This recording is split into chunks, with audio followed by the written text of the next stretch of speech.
What is the cultural difference between China, India, USA, Russia and the Middle East? Now to understand this, you have to look at what kind of people rule these economies. For example, let's start with China. China is governed by engineers, which is why all decisions related to economy and society are mathematical problems and they optimize for efficiency. For example, even their social decisions of the one-child policy or the zero COVID policy are all mathematical in nature and actually backfired. Which is why if you want to do business with China, you should always speak about efficiency in cost or in quality or in time rather than discussing creativity.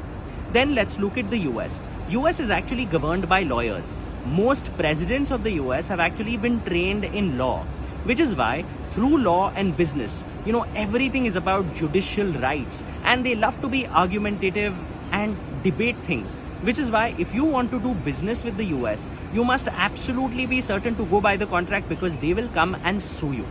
Then let's look at India. India is actually governed by generalists. Why? Because the entire army of IAS officers have actually trained in general knowledge. But here comes the problem. The moment you add a layer of politics and political interest over and above these IASs, that's where a conflict begins to happen. Because any time that an IAS wants to do good work, a politician will try and transfer them. Which is why if you're doing business in India, you'll realize you will have to work your way around and know someone to get things in order. Then let's look at Russia. Well, Russia is actually governed by people who are ex-security personnel. For example, Putin. And what you would notice is that Russians actually optimize for national security over economic interest. Which is why if you want to do business with Russia, you will always have to go as their friend. And a number of times, decisions which seem so obvious will not be taken in your favor because someone thinks that it is in the interest of the national security to not take that decision.